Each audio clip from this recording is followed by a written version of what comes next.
Standards గురించి. So దానివల్ల మనకి పీపీఎఫ్తో పాటు గర్వారే ప్రీమియం పీపీఎఫ్తో పాటు డాంపింగ్ కూడా కస్టమర్ అప్రూవల్ ఇచ్చారు.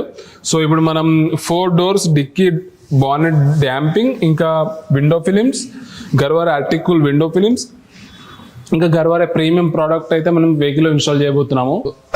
సో వెహికల్ ఇప్పుడైతే సఫారీ రన్నింగ్లో ఉంది, ఇంకా కియా సెల్టోస్ రన్నింగ్లో ఉంది వర్క్ అయితే. సో ఇప్పుడైతే మనం కంప్లీట్ బఫింగ్ అయితే కంప్లీట్ అయిపోయింది ఈ వెహికల్లో.